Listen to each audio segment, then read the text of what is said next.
What you're looking at is another elongated skull from the Paracas, Peru area, south of Lima. What's curious about this one, obviously, is this either disease or wound. And this crack coming down. I'm not a physician, but I get the feeling that this person was murdered or was struck very hard, and then disease, infection happened, and then he or she died. Check inside the eye orbits, and if there's what's called a spur, which is like a little area spike that comes down, it'd be a female. So this is probably a male. And those of you who've been watching my videos will know that I've been trying to tell the difference between naturally elongated skulls and those which are cranial deformed. And this one clearly is an example of cranial deformation.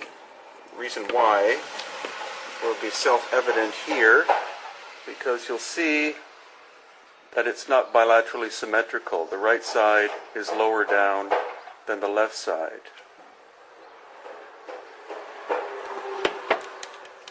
And it's not only elongated skulls as in vertical so-called cone heads, but here is a comparison of, on the right is an Inca period skull. So we know this skull here is about roughly 600 years old. The one on the left is very different. Notice here where the foramen is. This is where, maybe the term isn't foramen, but that's where the vertebrae enter. That's where the neck enters the head. And notice the relative position of this one. It's way back. So do a comparison like that. And even more startling is when I do this. I'll show you the shape.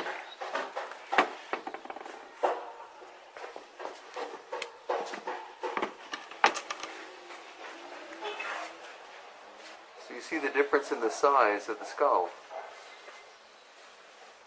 Quite striking. And because the jaw of this one's missing, it's hard to put them both up on an equal plane for you to have a proper look at. But you can tell, obviously, that the eye orbits are completely different. You see how big the one on the left is, or how big the orbits are on the left.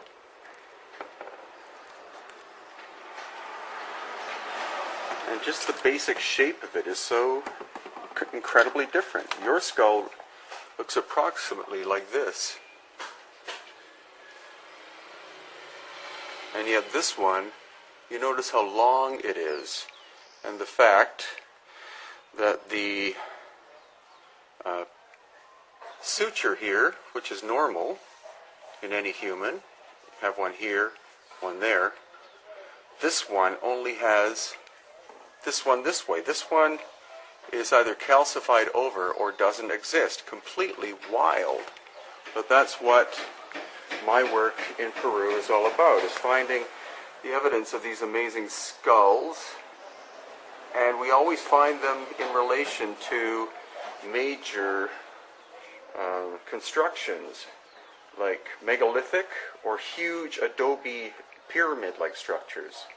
That's what's intriguing about my work in Peru.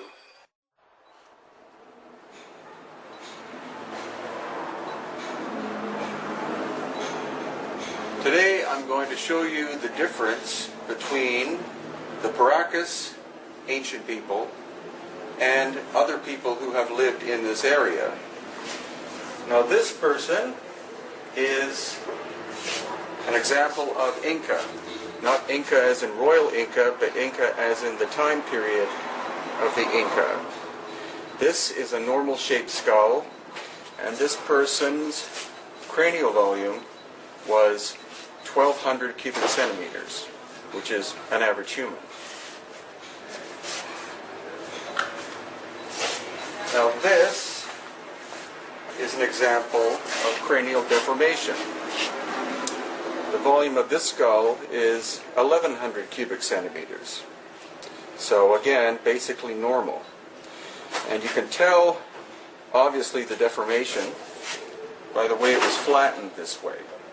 The string was wrapped around this way, possibly a board or some kind of material this way when it was a child, and the flattening was done in order to create this shape, which was desirable by these people. Now, another clue here is you see 3 cranial plates, which is normal. Your skull has that.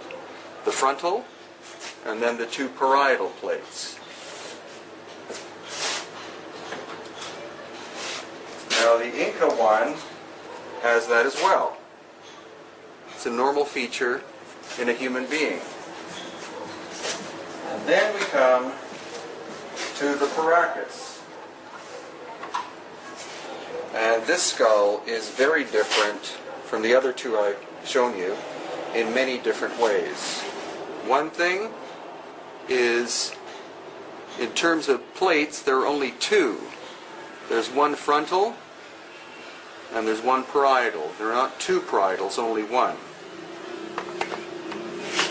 The volume of this skull is 1,500 cubic centimeters, so 25% larger than the Inca skull, shown as the example of what normality is. Also, the eye sockets are much larger.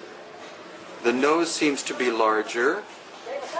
It has these 2 holes in the back, which are indicative of where nerves would come out of the skull to feed this part of the head. That is not a normal feature in a human being, in a normal human being. Now, the shape clearly could have been achieved via deformation, in order, because we can see this obvious transformation here. However, it's the volume and the fact that there are hundreds of examples of this. There are actually 5 different kinds, 5 different styles of elongated skulls here in the Paracas History Museum. That could represent 5 different social classes. We don't really know. No one studied this since 1928. But what I really want to do, because there are so many people interested in these skulls, is to slowly rotate it for you so that you can stop and freeze frame it if you want at any given time to have a look. The jaw is also much larger than a normal human being, and there seems to be a genetic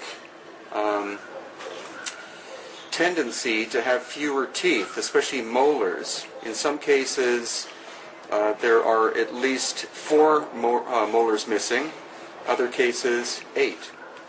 And some people have said that that would be the result of a poor diet, which isn't true, because the Paracas area was incredibly productive in terms of producing food, both seafood and also land-based agricultural products. And then this, you see, is an example of where trepanation occurred, brain surgery.